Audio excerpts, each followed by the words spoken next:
S block element की physical properties में जो नेक्स्ट प्रॉपर्टी आती है वो आती है आयोनाइजेशन एनर्जी।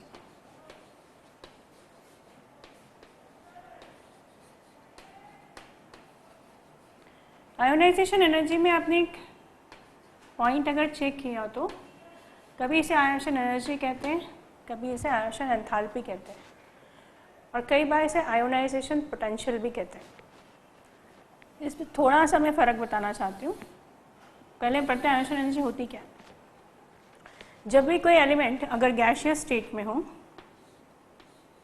कोई भी एलिमेंट रिप्रेजेंट कर रहा है तो इसका गैसियस स्टेट में होना ज़रूरी है। अगर हम इसकी वैलेंस या आउटरमोस्ट शेल से इलेक्ट्रॉन विदड्रॉ करना चाहते हैं, बाहर करना चाहते हैं, तो हमें इसे कुछ एनर्जी देनी पड़ती है। क्योंकि एनर्जी इसके अंदर जा रही है इसलिए इसे प्लस साइन से रिप्रेजेंट किया गया, और जब इसे ये एनर्जी दी जाती है तो ये इलेक्ट्रॉन देता है, मतलब इलेक्ट्रॉन देता है मतलब ये आयोनाइज हो जाता है, और साथ में प्रोडक्ट के रूप में जहाँ हमें आयंस मिल रही होती है साथ में इलेक्ट्रॉन मिल रहा होता है, तो ये कहलाती है आयोनाइजेशन एनर्जी। जहाँ तक इसके दो अलग अलग नाम का सवाल है, जिसमें कभी हम वर्ड यूज़ करते हैं आयोनाइजेशन एंथैल्पी,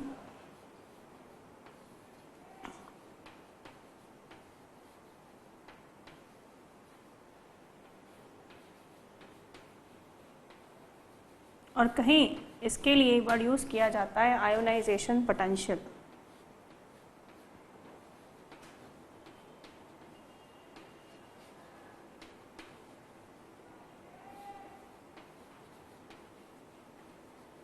नाम के अलावा आपको इसकी यूनिट में ही फ़र्क होता है। इसकी जब वैल्यूज़ यूनिट हमें यहाँ किलो जूल और किलो कैलोरी मिलती है, वहीं हमें इसकी यूनिट इलेक्ट्रॉन वोल्ट में मिलती है। इससे फ़र्क सिर्फ एनर्जी प्रोवाइड करने का है। पहली बात, एंथैल्पी जो वर्ड होता है ये थर्मोडायनेमिक का एक टर्म है जिसमें अमाउंट हमेशा 1 मोल होना चाहिए। तो अगर लिया गया सब्सटेंस जो है उसकी क्वांटिटी 1 मोल है और हम उसे एनर्जी प्रोवाइड करें जिससे हम इसकी वैलेंस शेल से इलेक्ट्रॉन बाहर कर सकें, तो यदि वो एनर्जी थर्मल एनर्जी के फॉर्म में प्रोवाइड की जा रही है ड्यूरिंग हीटिंग, गर्म करके इस तरीके से, तो उसके लिए वर्ड यूज़ किया जाएगा ionisation enthalpy, unit kilo joule और किलो कैलोरी। और एक और तरीका होता है जिसका जिक्र एटॉमिक स्ट्रक्चर में होता है, जिसमें कांच की ट्यूब होती है जिसे डिस्चार्ज ट्यूब कहते हैं, इस तरह की कुछ, और इस डिस्चार्ज ट्यूब में आप वो सब्सटेंस डालते हैं जिससे आपको आयनाइज करना है, और बाहर के सर्किट के थ्रू, इलेक्ट्रिसिटी के थ्रू हम वो एनर्जी प्रोवाइड करते हैं जो इसे आयनाइज करने का काम करती है। तो यहाँ पे जो प्रोसेस होती है उसमें प्रोवाइड एनर्जी जिसका सोर्स अब थर्मल नहीं रहा, इलेक्ट्रिकल एनर्जी हो चुका है, तब हम वर्ड यूज़ करते हैं आयोनाइजेशन पोटेंशियल, और उसकी यूनिट होती है electron volt. Periodic properties chapter में आप सीख सकते हैं किस तरह इस वैल्यू में इंटर कन्वर्जन किया जाता है। और हम फिलहाल इसे अल्कली फैमिली के रिगार्डिंग पढ़ रहे हैं कि जो अल्कली मेटल्स होते हैं उनके आयोनाइजेशन एनर्जी को लेकर हम क्या कहेंगे, ज़्यादा होती है, कम होती है, और कौन कौन से फैक्टर उसे इफेक्ट करते हैं। आयोनाइजेशन एनर्जी को इफेक्ट करने वाले फैक्टर्स में सबसे इम्पॉर्टेंट फैक्टर होता है साइज़। और अगर मैं आपको याद दिलाऊं साइज़ के रिगार्डिंग, तो हम ये बात कर चुके हैं कि एक पीरियोडिक टेबल में लेफ़्ट टू राइट जाने पर साइज़ जो है वो छोटी होती जाती है। If you are start from left to right the sizes decreases, और जिस एस ब्लॉक का हम जिक्र कर रहे हैं वो लेफ़्ट साइड में, और अगर वो लेफ़्ट साइड में है तो लेफ़्ट साइड में भी स्टार्टिंग ही उसी से हो रही है, और उसके बाद हम डिस्कस कर रहे हैं साइज़ छोटी होती जा रही है। मतलब ये जो हमारे अल्कली मेटल्स हैं, अगर मैं बोलूँ तो ये जो अल्कली मेटल्स हैं, इन अल्कली मेटल की साइज़ जो है वो सबसे ज़्यादा है। साइज़ सबसे ज़्यादा होने का बेनिफिट इस तरह मिलता है कि अगर साइज़ ज़्यादा हो तो न्यूक्लियस आउटर मोस्ट शेल में प्रेजेंट इलेक्ट्रॉन को स्ट्रांगली अट्रैक्ट नहीं कर पाता है, डिस्टेंस बढ़ चुका है, और ये जो न्यूक्लियस है जिसे पॉजिटिव चार्ज ली प्रोटॉन है जिसे न्यूक्लियर चार्ज कहलाता है, और ये जिस कैपेसिटी से इसे अट्रैक्ट करता है उससे कहते हैं इफेक्टिव न्यूक्लियर चार्ज।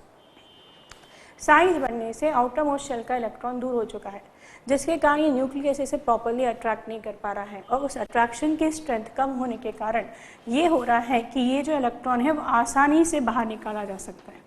क्योंकि अगर आप इस आउटर मोस्ट शेल के इलेक्ट्रॉन को, जिसे हमने कल वैलेंस शेल कहा था, जिसे हमने एन से रिप्रेजेंट कहा था, अगर हम उस इलेक्ट्रॉन को बाहर निकालना चाहते हैं तो सबसे पहले न्यूक्लियस के साथ इसका जो अट्रैक्शन है उसे रिमूव करना पड़ेगा। और उस अट्रैक्शन को रिमूव करने के लिए ही जो एनर्जी दी जा रही है उसे आयोनाइजेशन एनर्जी कहते हैं। और जैसे कि हम बात कर चुके हैं कि एनर्जी देने का बेनिफिट सिर्फ तभी है यदि ये सब्सटेंस गैसियस स्टेट में। इस बात का ख्याल रखिएगा, एक एलिमेंट इलेक्ट्रॉन तभी लूज कर सकता है यदि उसकी फिजिकल स्टेट कैसी है, गैसियस। तो गैसियस स्टेट में आउटरमोस्ट शेल का इलेक्ट्रॉन निकालना है और उसे निकालने के लिए हमें पहले न्यूक्लियस के साथ जो उसका अट्रैक्शन है उसे रिमूव करना पड़ेगा, उसके लिए एनर्जी देनी पड़ेगी जिसे कहेंगे आयोनाइजेशन एनर्जी।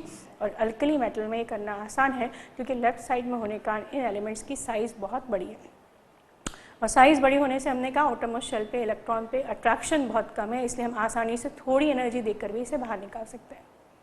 इसके अलावा इलेक्ट्रॉन एक हो ज़रूरी नहीं निकाला जाए, एक से ज़्यादा भी निकाला जा सकता है। और इसे समझने के लिए मैं आपको लिथियम का एग्जांपल देती हूँ जिसमें हमने कल कहा था इसका एटॉमिक नंबर होता है 3 और 3 एटॉमिक नंबर के साथ यदि हम इलेक्ट्रॉनिक कॉन्फ़िगरेशन भरें 1s2 2s1, ये हो गई वैलेंस शेल जो हमने लास्ट लेक्चर में बात की थी।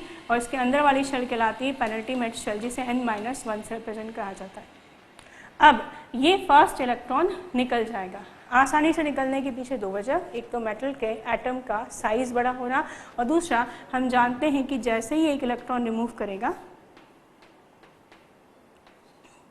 वैसे ही इसका इलेक्ट्रॉनिक कॉन्फ़िगरेशन हीलियम गैस के बराबर हो जाएगा जो कि एक इनर्ट गैस है, जो कि एक स्टेबल गैस है। तो यहाँ हमें दो रीज़न समझ में आ रहे हैं लिथियम के आसानी से एक इलेक्ट्रॉन लूज करने के पीछे। एक तो इसकी साइज़ का बड़ा होना जो इसे बेनिफिट दे रहा है जिसके कारण इसको एनर्जी कम लग रही है, दूसरा इलेक्ट्रॉन लूज करते हैं इसको जो कॉन्फ़िगरेशन मिल रहा है वो एक हीलियम जैसी एक स्टेबल गैस का मिल रहा है। दो फायदे हैं इसके, एक फ़ायदा है और एक रीज़न से जिसकी वजह से आसानी से इलेक्ट्रॉन लूज कर देगा। एक और एग्जाम्पल ले लेते हैं इसी चीज़ को समझने के लिए। मान लीजिए हमने सोडियम की बात की है, इसका एटॉमिक नंबर 11 है और अगर हम इसका इलेक्ट्रॉनिक कॉन्फ़िगरेशन फिलअप करें 1s2 2s2 2p6 3s1। अब लास्ट लेक्चर के अकॉर्डिंग ये हो गई हमारी वैलेंस शेल और ये हो गई पेनल्टीमेट शेल। वैलेंस शेल में S में सिर्फ एक ही इलेक्ट्रॉन है जिसे अगर ये लूज करेगा तो बनाएगा सोडियम +1 आयन। और क्योंकि इस साइज़ में इससे भी बड़ा है क्योंकि इसके पास सिर्फ जहाँ 2 शेल होती हैं भरी हुई, इसके पास भरी हुई 3 शेल होती है और साइज़ शेल की एडिशन के साथ साइज़ बढ़ती है। तो ये हो गया 1s2 2s2 2p6। और अब आप देखिए इसको लूज़ करते ही अब ये हो गई आउटरमोस्ट शेल जिसमें 8 इलेक्ट्रॉन हैं और यदि इसके कॉन्फ़िगरेशन की बात करें तो ये भी एक इनर्ट गैस के बराबर हो गया, दैट इज़ नियॉन। इस वजह से हमने देखा ये आसानी से अपने वैलेंस शेल के इलेक्ट्रॉन लूज कर देते हैं और इसलिए इन्हें कहा जाता है हाईली इलेक्ट्रोपॉजिटिव एलिमेंट। और इस इलेक्ट्रोपॉजिटिव एलिमेंट का यूज़ हम करते हैं फोटोकेमिकल सेल में।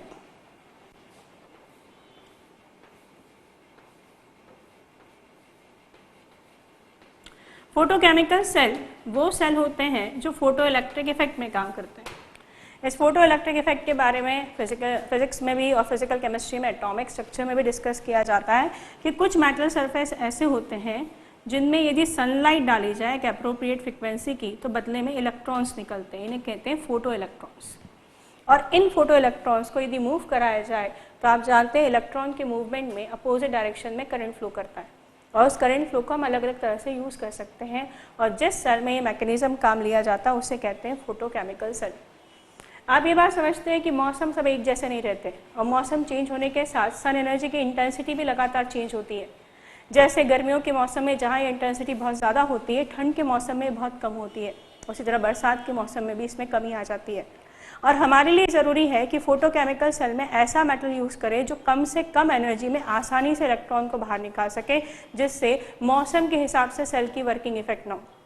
और अगर हम ये कह रहे हैं कि साइज़ मैटर्स, साइज़ बड़ी होगी तो इलेक्ट्रॉन आसानी से निकलेगा, तो इस फैमिली मेंबर में lithium, sodium, potassium, rubidium, caesium, सबसे बड़ा मेटल जो है वो कौन सा है? सीजियम।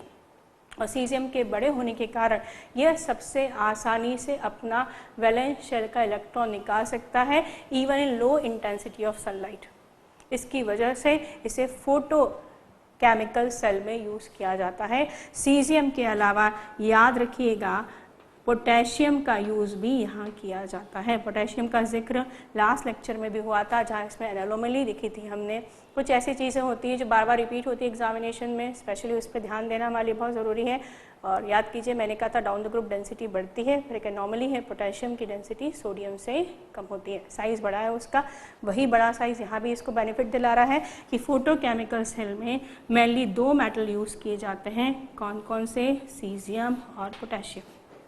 एक सवाल पूछते हैं बोर्ड लेवल पे, why the lithium is not used in the photochemical cell?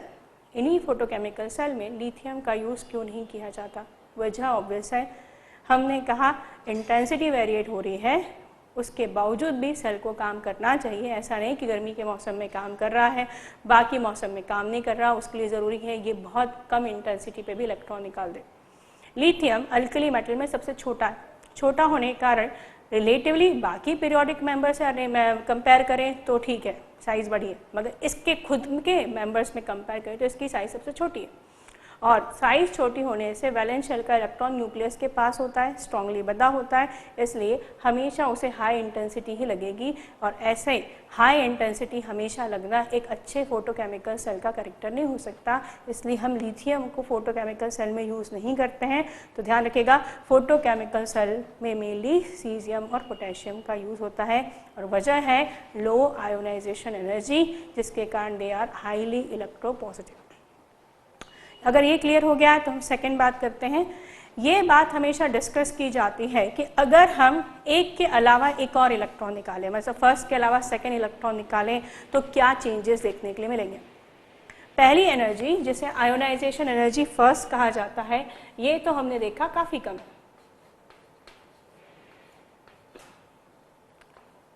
क्योंकि साइज ज़्यादा है। और दूसरा, इलेक्ट्रॉन लूज करने से इसको इनर कोर में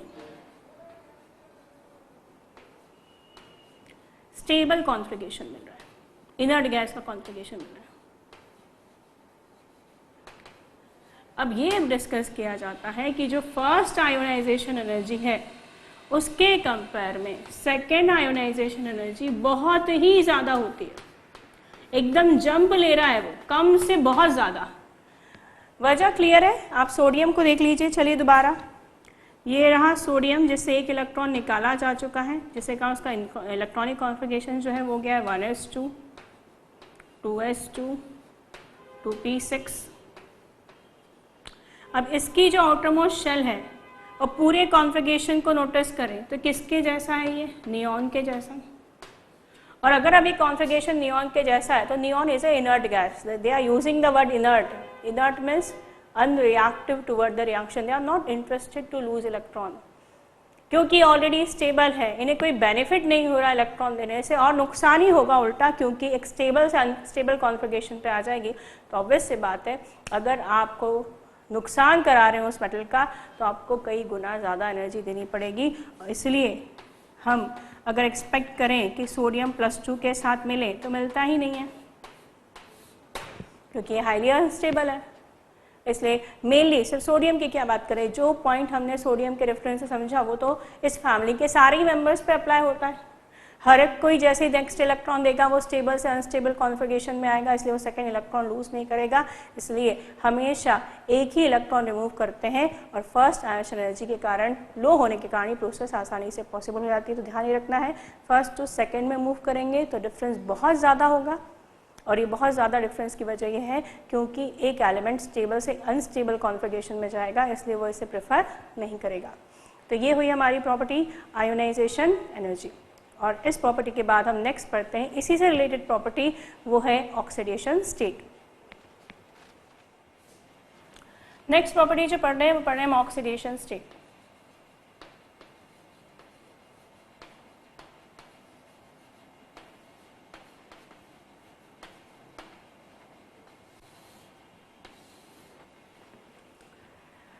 किसी भी कंपाउंड स्टेट में रिलेटिव टेंडेंसी पे बेस्ड कि किसने इलेक्ट्रॉन दिए तो कितने दिए, किसने लिए तो कितने लिए, इससे हिसाब से वो एक्वायर करते हैं ऑक्सीडेशन स्टेट। अगर इलेक्ट्रॉन उनके द्वारा दिए गए हैं तो वो पॉजिटिव ऑक्सीडेशन स्टेट एक्वायर करते हैं, जहां अगर उनके द्वारा इलेक्ट्रॉन लिए गए हैं तो वो नेगेटिव ऑक्सीडेशन स्टेट एक्वायर करते हैं।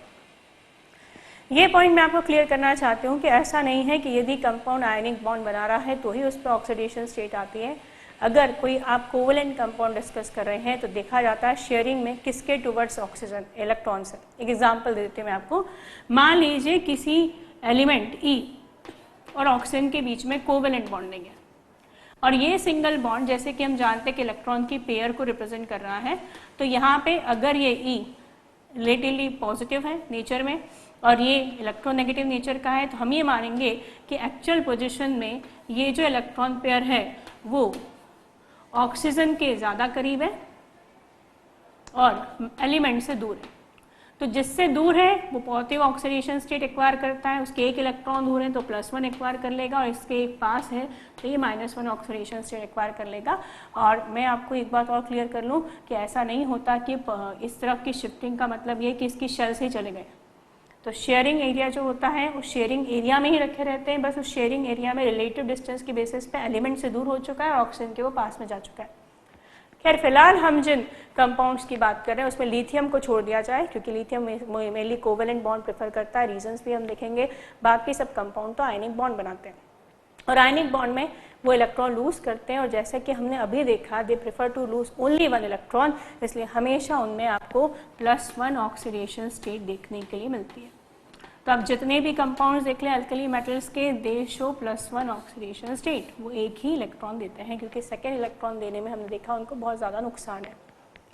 इस +1 ऑक्सीडेशन स्टेट में हमेशा कंपाउंड जो है वो आयनिक होता है। कंपाउंड के आयनिक होने के पीछे रीज़न ये है कि कंपाउंड बन रहा है मेटल और नॉन मेटल्स के बीच में। नॉन मेटल्स में आप पढ़ेंगे हैलोजेंस के साथ रिएक्शन, हाइड्रोजन के साथ रिएक्शन, हाइड्रोक्साइड, कार्बोनेट्स। तो ये जहाँ मेटलिक पार्ट है ये नॉन मेटलिक पार्ट है। और जब एक मेटल नॉन मेटल के साथ रिएक्शन करता है तो वो इलेक्ट्रॉन देता है, और जैसे कि मैंने कहा ये एक इलेक्ट्रॉन देता है इसलिए इस पर +1 चार्ज आता है, और ये एक इलेक्ट्रॉन लेगा तो इस पर आएगा -1 चार्ज।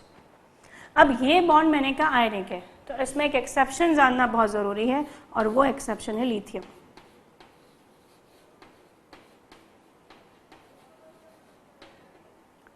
और लिथियम में हमेशा नहीं, स्पेशली इन द हैलाइड्स,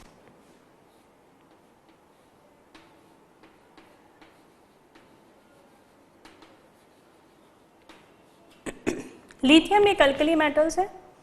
अपनी बाकी फैमिली मेंबर्स की तरह हमने उम्मीद करते हैं कि ये भी एक इलेक्ट्रॉन लूज करके आयनिक बॉन्ड बनाएगा, तो हम रीज़न समझना चाहते हैं कि ऐसा क्या होता है जिससे इसमें कोवेलेंट कैरेक्टर आते हैं। इसके लिए एक रूल होता है फजान्स रूल। फजान्स रूल में डिस्कस किया जाता है polarisation of electrons of anions by the cation. Fajans rule के अकॉर्डिंग जब एक पॉजिटिवली चार्ज स्पीशीज, प्लस मैंने सेंटर में इसलिए बनाया क्योंकि किसी भी मेटल पे प्लस चार्ज क्यों आया, क्योंकि इसने एक इलेक्ट्रॉन लूज किया पर उसके करस्पॉन्डिंग एक प्रोटॉन अभी भी न्यूक्लियस में है, तो उसके पास इलेक्ट्रॉन कम है, एक प्रोटॉन ज़्यादा है, इसलिए हम कहते हैं +1। जब आयनिक बॉन्ड बनाने के बाद नेगेटिव चार्ज के कांटेक्ट में आता है इस तरह, तो ये अपने एक्स्ट्रा प्रोटॉन से करता ये है कि ये जो इलेक्ट्रॉन क्लाउड होते हैं, ये जो नेगेटिव चार्ज के इलेक्ट्रॉन होते हैं, उसे अपनी ओर अट्रैक्ट करना स्टार्ट कर देता है, जिसकी वजह से ये अपनी ओरिजिनल जगह छोड़ देते हैं, ओरिजिनल जगह छोड़ के आगे शिफ्ट कर जाते हैं। और आप एक बेसिक डिफरेंस जो होता है आयनिक और कोवेलेंट बॉन्ड में वो अच्छे से जानते हैं कि आयनिक बॉन्ड वो होता है जिसमें एक इलेक्ट्रॉन देता है दूसरा लेता है, और कोवेलेंट वो होता है जिसमें दो के बीच में इलेक्ट्रॉन की शेयरिंग चल रही होती है। तो फजान्स का ये जो कॉन्सेप्ट है कि after formation of ionic bond बन चुका है, एक इलेक्ट्रॉन दे चुका है दूसरा ले चुका है, पर वो अगर अपने न्यूक्लियर चार्ज से एनायन के इलेक्ट्रॉन को खींचना शुरू कर दे, जिसे कहते हैं पोलराइजेशन, इस प्रोसेस को पोलराइजेशन कहा जाता है।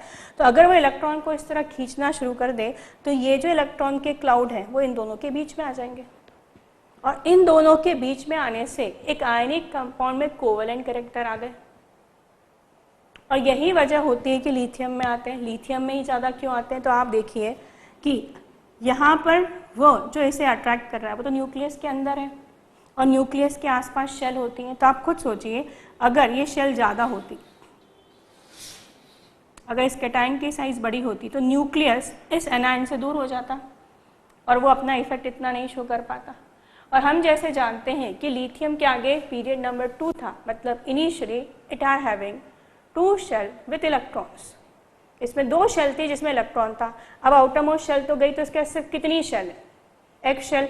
और एक शेल के कारण कवरिंग लूज है, न्यूक्लियस के लिए आसान है इलेक्ट्रॉन अट्रैक्ट करना, और इसी पोलराइजेशन के कारण इसमें आ जाते हैं कोवेलेंट कैरेक्टर। तो ये बात हमें समझ में आई कि लिथियम की छोटी साइज इसमें पोलराइजेशन के लिए रिस्पॉन्सिबल होती है। It's very important point till boards exam concern और द कॉम्पिटिटिव एग्जाम्स कंसर्न कि इस फैमिली का मेंबर लिथियम जो एक शेल लूज करने के बाद सिर्फ एक ही शेल रख रहा है, अपनी छोटी साइज के कारण आसानी से नेगेटिव चार्ज के इलेक्ट्रॉन्स को अपनी अट्रैक्ट करके इलेक्ट्रॉन्स को बीच में ले आता है, जिससे इसमें आ जाते हैं कोवेलेंट कैरेक्टर्स। इसमें हमेशा डिस्कस किया था कि हर पीरियड में पहला मेंबर जो हर ग्रुप में पहला मेंबर जो होता है वो एनॉमली दिखाता है, बाकियों से हटकर। एक एनॉमली है कि बाकी मेंबर्स जहाँ आयनिक बॉन्ड बनाना प्रेफर कर रहे हैं, ये अपने छोटे साइज के कारण अपने न्यूक्लियस के इफेक्ट से, that is called effective nuclear charge, bond में कोवेलेंट कैरेक्टर क्रिएट कर रहा है। That phenomena is called polarisation, इसे पोलराइजेशन कहा जाता है। अब अगर मैं एनायन चेंज करूं तो क्या इफेक्ट होगा? जैसे मैंने कहा मेनली ये हलाइड्स में कैरेक्टर देखने के लिए मिलता है, तो कॉम्पिटिटिव हो बोर्ड्स हो, इसमें आपको कंपैरिजन दिए जाते हैं। इसी लिथियम को जो कि हाई कोवेलेंट कैरेक्टर दिखा रहा है, मैं अलग अलग एनायन से जोड़ती हूँ, लाइक फ्लोरीन के साथ जोड़ती हूँ, एक बार क्लोरीन के साथ जोड़ती हूँ, एक बार ब्रोमीन के साथ जोड़ती हूँ, और एक बार आयोडीन के साथ जोड़ती हूँ।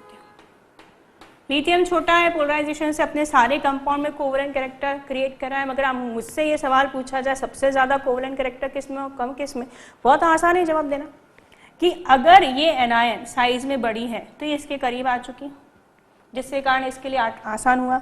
मगर आप सोचिए अगर ये एनायन छोटी होती, लाइक फ्लोराइड आयन, अगर मैं इसे मान लूँ आयोडाइड आयन, जिसे मैंने बिग सर्कल से दिखाया है, और यदि मैं इसे मानूं छोटे वाले को फ्लोराइड आयन, तो आप खुद देखिए इस प्लस के लिए ये डिस्टेंस कम है और ये डिस्टेंस ज़्यादा है, और इस डिस्टेंस के कम होने का ये आसानी से इलेक्ट्रॉन विड्रॉ कर रहा है, और यहाँ इसके लिए इलेक्ट्रॉन विड्रॉ करना इतना आसान नहीं है।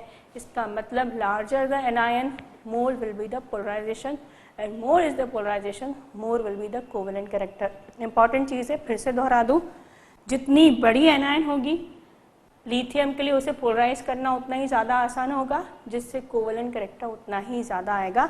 तो यदि मैं कोवेलेंट कैरेक्टर के ऑर्डर की बात करूं तो ये होगा ऑर्डर आयोडाइड में सबसे कम, उससे कम ब्रोमाइड, उससे कम क्लोराइड और सबसे कम फ्लोराइड। तो जितनी छोटी एनायन उतना कम कोवेलेंट कैरेक्टर, जितनी बड़ी एनायन कोवेलेंट कैरेक्टर उतना ही ज़्यादा। तो this is the order of covalent character.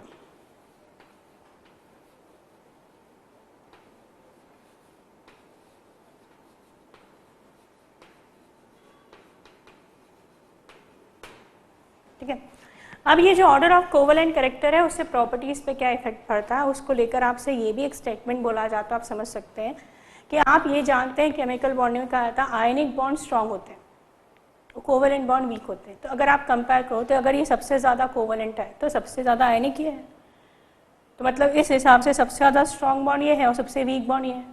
तो ये कहा जाता है lithium form stable compound with the smaller anion in compare to larger anion. अब आप मैंने जो इससे पहले समझा उसे कोरिलेट कर सकते हैं। एनायन जितनी छोटी होगी कोवेलेंट कैरेक्टर उतना ही कम आएगा, उसका कम होना था आयनिक कैरेक्टर का ज़्यादा होना, बॉन्ड कैसा होगा, स्टेबल।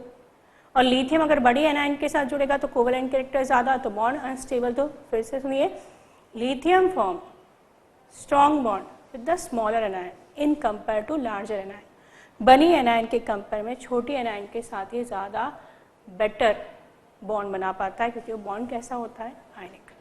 तो हम बात ये कर रहे थे कि ये सारे मेटल आसानी से जो आउटरमोस्ट शेल का एक इलेक्ट्रॉन लूज करके +1 ऑक्सीडेशन स्टेट दिखा रहे हैं, जनरली से लूज ही कर देते हैं, तो बॉन्ड कैसा बनता है, आयनिक। पर इसका एक एक्सेप्शन है, वो है लिथियम। स्पेशली हैलोजन के साथ ये कोवेलेंट कैरेक्टर दिखाता है, क्योंकि अपनी छोटी साइज के कारण, अपने इफेक्टिव न्यूक्लियर चार्ज के कारण ये पोलराइजेशन करता है और पोलराइजेशन से बॉन्ड में आ जाता है कोवेलेंट कैरेक्टर।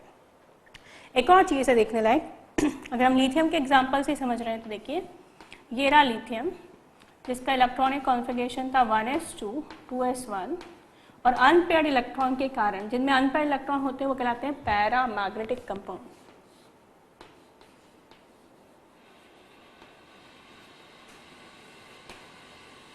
ये पैरामैग्नेटिक होता है और साथ में आप ये पढ़ेंगे अभी और डिटेल में, पर फिलहाल बता दूं, इस अनपेयर्ड इलेक्ट्रॉन के विजिबल लाइट को एब्जॉर्ब करके एक्साइटेशन के ज़्यादा चांसेस होते हैं।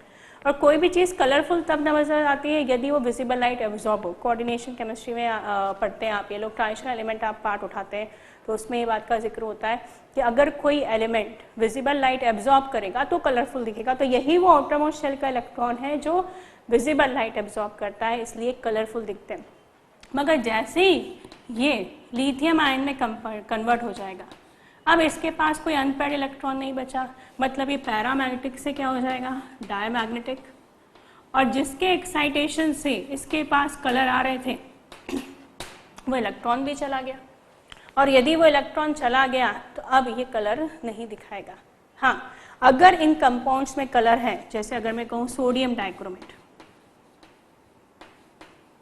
जो कि ऑरेंज कलर का होता है, या पोटेशियम डाइक्रोमेट जो कि ऑरेंज कलर का होता है, तो डीएनए ब्लॉक एलिमेंट्स में हमने ये पढ़ा था कि डाइक्रोमेट आयन ऑरेंज कलर की होती है। उसमें एक फिनोमेना होता है, पढ़ा था, चार्ज ट्रांसफर स्पेक्ट्रा, जिसके कारण वो ऑरेंज कलर। तो now colour is not due to sodium and potassium because it lost the outermost shell electron जो इसके कलर के लिए रिस्पॉन्सिबल था। तो एनआईएन से कारण जरूर कलर आ सकता है, जैसे परमैग्नेट आयन वॉयलेट कलर का हो जाए, पर ये खुद अब डायमैग्नेटिक हो चुकी है और इसका इलेक्ट्रॉन हो जा चुका है, जिसके कारण ये कलर था। तो ये हमने बात की ऑक्सीडेशन स्टेट के रिगार्डिंग। अब हम ये देखना चाहते हैं कि वाटर के साथ जो इसकी रिएक्शन होती है वो इतनी इंपॉर्टेंट क्यों है और इस पर कौन से इंपॉर्टेंट क्वेश्चन बनते हैं। नेक्स्ट पॉइंट जब पढ़ रहे हैं वो है हाइड्रेशन।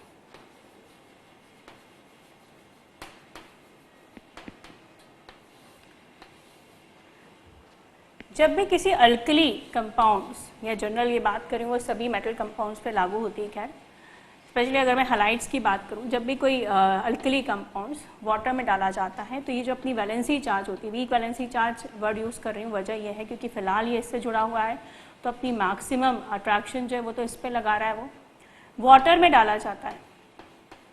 तो हम ये जानते हैं वाटर पे होती है लोन पेयर ऑफ इलेक्ट्रॉन, और यदि मैं इसके चार्ज की बात करूं तो इस पे पॉजिटिव चार्ज है, it start attracting the water molecule. ये पानी को अपनी ओर अट्रैक्ट करना शुरू कर देता है, जिसकी वजह से अब हम इसको पानी के अंदर ऐसे लिखते हैं, M positive aqueous, X negative aqueous. ये भी पानी से जुड़ेगा, ये भी पानी के अंदर जाएगा। तो पर फिलहाल हम जो बात कर रहे हैं वो मेटल आयन के रिस्पेक्ट में बात कर रहे हैं, स्पेशली हम अल्कली के रिगार्डिंग बात कर रहे हैं। तो ये जो पानी को अपनी ओर अट्रैक्ट करता है इस प्रोसेस को कहते हैं हाइड्रेशन, और ये हाइड्रेशन प्रोसेस हमेशा एक्सोथर्मिक होती है, मतलब इस प्रोसेस में रिलीज होती है एनर्जी, और इस एनर्जी को हम कहते हैं हाइड्रेशन एनर्जी। फिर भी बात, हाइड्रेशन एनर्जी को यदि मैं हाइड्रेशन एंथैल्पी बोलूं, मतलब मैं क्वांटिटी को लेके बहुत स्पेसिफाइड हूँ। एंथैल्पी वर्ड सिर्फ तभी यूज किया जाएगा when 1 mole of a substance attract water molecule towards it. अगर ये क्वांटिटी फिक्स है कि 1 मोल है तो हाइड्रेशन एनर्जी को मैं हाइड्रेशन एंथैल्पी भी कह सकती हूँ। और मैंने जैसे बताया प्रोसेस कैसी होती है, एक्सोथर्मिक होती है। अब हम ये सीखना चाहते हैं कि अगर इस फैमिली की सभी मेटल आयन हाइड्रेशन दिखाती हैं तो कौन सबसे ज़्यादा दिखाता है। उसके लिए फिर लिथियम की स्मॉल साइज इसको हेल्प करेगी कि लिथियम को यदि मैं कंपेयर करूँ सोडियम के साथ, तो मैं अगर लिथियम को ऐसे बना रही हूँ, क्योंकि एक इलेक्ट्रॉन लूज करने के बाद इसके एक एक्स्ट्रा प्रोटॉन है जिसे मैं एक प्लस से दिखा रही हूँ, इसके आउटरमोस्ट शेल में एक ही शेल नज़र आ रही है आउटर रीजन में। और अगर मैं सोडियम की बात करूँ तो उसने भी एक ही इलेक्ट्रॉन लूज किया है, तो उसके पास भी न्यूक्लियस में एक ही एक्स्ट्रा प्रोटॉन है, मगर इसके पास शेल ज़्यादा है, 3 शेल थी। अब वो शेल जिनके पास इलेक्ट्रॉन, इनके नंबर बढ़ गए 2। यह है बाहर का वाटर मॉलिक्यूल जिसे अट्रैक्ट करना है। अट्रैक्ट कौन करने वाला है? न्यूक्लियस। यहाँ आप डिस्टेंस कंपेयर करें, कम है, जबकि यहाँ इन शेल के नंबर बढ़ने से डिस्टेंस ज़्यादा हो गया। फ़र्क ये पड़ेगा छोटे साइज़ के कारण, जहाँ ये आसानी से अट्रैक्ट कर पाएगा ये रिलेटिवली वाटर मॉलिक्यूल्स को कम अट्रैक्ट कर पाएगा because of small size of lithium.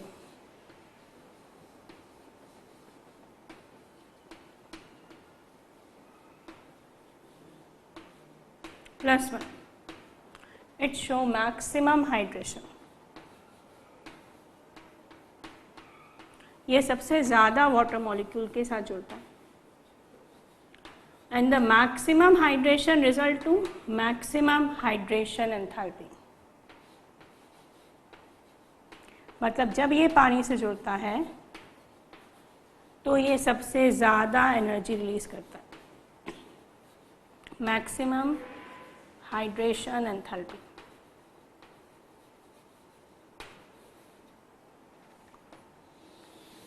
हम लोग डिस्कस करते हैं आईएमपी चीज़ें कि इस चैप्टर में ये आईएमपी है, तो मैं इसे कहूँगी वेरी आईएमपी। लिथियम अपनी छोटी साइज के कारण सबसे ज़्यादा एनर्जी एब्जॉर्ब करता है और सबसे ज़्यादा एनर्जी एब्जॉर्ब करने सबसे ज़्यादा वाटर मॉलिक्यूल को एब्जॉर्ब करता है, और क्योंकि वाटर मॉलिक्यूल इससे सबसे ज़्यादा जुड़ते हैं इसलिए इसमें रिलीज होने वाली हाइड्रेशन एंथैल्पी भी सबसे ज़्यादा होती है। इसको हम एक एग्जांपल से देख सकते हैं कि जो हलाइड्स होते हैं जो इस तरह के हाइड्रेशन मॉलिक्यूल से जुड़ते हैं, और CuSO4.5H2 कुछ कंपाउंड है MgSO4.7H2 जिसमें आपने कंपाउंड के साथ इस तरह वाटर मॉलिक्यूल्स के नंबर लिखे होते होंगे, देखे होंगे। ये जो है हाइड्रेशन के ही वाटर मॉलिक्यूल कहलाते हैं। और ये वाटर मॉलिक्यूल यदि मैं सारे हलाइड्स की बात करूँ इस फैमिली में तो सिर्फ और सिर्फ लिथियम क्लोराइड में ही हमें ये कंपाउंड मिलता है LiCl.2H2। बाकी आप कोई भी कंपाउंड उठा लें किसी भी मेंबर्स का, आपको इस तरह वाटर मॉलिक्यूल जुड़े हुए दिखाई नहीं देते। वजह यही लिथियम की छोटी साइज सबसे ज़्यादा वाटर मॉलिक्यूल को अट्रैक्ट करने के लिए एफिशिएंट होती है, रिलीज होने वाली एनर्जी इसकी स्टेबिलिटी बढ़ाती है, इसलिए only lithium chloride is found with water of crystallisation, that formula LiCl.2H2। एक और एनॉमली हो गई, अभी हमने बात की थी बाकी आयनिक बॉन्ड प्रेफर करते हैं, वो कोवेलेंट बॉन्ड प्रेफर करता है। एक और एनॉमली आ गई कि किसी भी हलाइड्स में हमें इस तरह वाटर मॉलिक्यूल जुड़े हुए नहीं मिलते हैं, मगर लिथियम क्लोराइड में हमको ये वाटर मॉलिक्यूल जुड़े हुए मिलते हैं। इससे फ़र्क क्या पड़ता है? फ़र्क ये पड़ता है कि अगर मुझे पूछा जाए गैसियस स्टेट और वेपर स्टेट, गैसियस स्टेट थोड़ा एनॉमलस लगता है, वेपर स्टेट की अगर हमने आप सब्सटेंस को गर्म कर दिया है तो it can transfer to gaseous state. Size का ऑर्डर देखें, साइज का ऑर्डर ये होता है, सबसे छोटा लिथियम, उससे बड़ा सोडियम, उससे बड़ा पोटेशियम, उससे बड़ा रुबीडियम और सबसे बड़ा सीजियम। ये ऑर्डर किसमें? गैसियस स्टेट में। पर यदि मैं बोलूं इन वाटर, मतलब इन एक्वस मीडियम अगर बात करूं तो लिथियम हो गया सबसे बड़ा, ऑर्डर देखिए जस्ट रिवर्स हो गया, उससे छोटा सोडियम, उससे छोटा पोटेशियम, उससे छोटा रुबीडियम और सबसे छोटा सीजियम। इस पानी के जुड़ने ने ऑर्डर ही उल्टा कर दिया जो हमारी एक्सपेक्टेड ऑर्डर है। तो एक गलती होती है हमसे, जल्दीबाजी में हो जाती है। ध्यान रखिएगा गैसियस स्टेट बोले तो ऑर्डर अलग है, उसमें सीजियम सबसे छोटा है, लिथियम सबसे कम है। याद करें अभी बात की थी लिथियम के सबसे छोटा होने का सबसे आसानी से वो इलेक्ट्रॉन लूज करता है सॉलिड स्टेट में, इसलिए हम उसे फोटो केमिकल सेल में यूज़ करते हैं अलॉन्ग विथ पोटेशियम। और पानी में जो ऑर्डर ऑफ साइज बिल्कुल रिवर्स हो रही है, लिथियम सबसे ज़्यादा वाटर मॉलिक्यूल से जुड़कर अपनी साइज सबसे ज़्यादा बढ़ा रहा है। इसका मेजर इफेक्ट देखें जिस पर मेन क्वेश्चन बनता है वो आता है कंडक्टिविटी पर।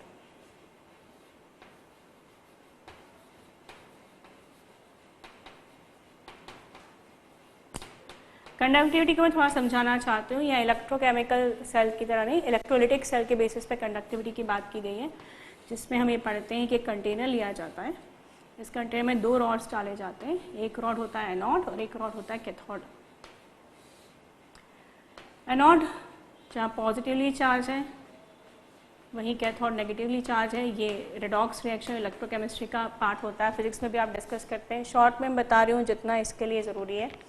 और आप यदि कहा जा रहा है अलग अलग मेटल के सॉल्ट डाले, लाइक आपने लिथियम का सॉल्ट डाला जिससे लिथियम पॉजिटिव मिल रहा है, साथ में आपने अंदर सीजियम का सॉल्ट डाला जिससे सीजियम पॉजिटिव मिल रहा है, पानी में जाते ही क्या हो रहा है, ये सबसे ज़्यादा वाटर मॉलिक्यूल से कवर्ड है जबकि ये सबसे कम वाटर मॉलिक्यूल से कवर्ड है। जनरली यदि बच्चों से पूछा जाए इस बात को डिस्कस किए बिना कि इन दोनों में किसकी स्पीड ज़्यादा होगी moving toward the cathode, cathode की वजह, तो जनरली हम यही सोचते हैं लिथियम साइज में छोटा है, वेट वाइज कम है, इसकी स्पीड ज़्यादा होगी और सीजियम की कम होगी क्योंकि साइज में बड़ा है। पर एक्चुअल आंसर इसके उल्टा है, लिथियम की साइज सबसे कम, स्पीड सबसे कम होती है मूवमेंट की, और अगर वो मूव नहीं करेगा तो अपने साथ चार्ज कैरी नहीं कर पाएगा, जिससे कंडक्टेंस कम हो जाएगा। वजह अब क्लियर है हमको कि लिथियम क्योंकि सबसे ज़्यादा वाटर मॉलिक्यूल से सराउंडेड है, उससे दो चीज़ें हुई हैं। एक तो उसका पॉजिटिवली चार्ज कवर्ड हुआ है जिसके कारण वो अपोजिटली चार्ज नेगेटिव रॉड के पास जा रहा था, और दूसरा वेट बढ़ने से भी उसकी स्पीड कम हुई है। जबकि सीजियम जो अपनी बड़ी साइज के कारण सबसे कम हाइड्रेशन दिखाता है, सबसे कम वाटर मॉलिक्यूल से जुड़ता है, उसमें क्योंकि वो चार्ज एक्सपोज्ड है, वेट रिलेटिवली लिथियम के कम है, इसलिए उसकी स्पीड सबसे ज़्यादा होगी, वो सबसे जल्दी चार्जेस को कैरी कर पाएगा रॉड की ओर, इसलिए उसका कंडक्टेंस सबसे ज़्यादा होगा। तो मेन इसका इफेक्ट जो है वो यहाँ पड़ता है, ध्यान रखिएगा, कंडक्टिविटी पे इफेक्ट पड़ता है, जिसमें ऑर्डर जो है बिल्कुल अलग है, जिसमें हम कहेंगे सबसे ज़्यादा कंडक्टेंस जहाँ सीजियम दिखाएगा, सबसे कम कंडक्टेंस जो है वो लिथियम दिखाएगा। तो लिथियम से ज़्यादा कंडक्टेंस सोडियम दिखाएगा, समझ गए ऑर्डर। तो सोडियम से ज़्यादा पोटेशियम दिखाएगा, उससे ज़्यादा रुबीडियम, और सबसे ज़्यादा कंडक्टेंस जो है वो सीजियम दिखाएगा।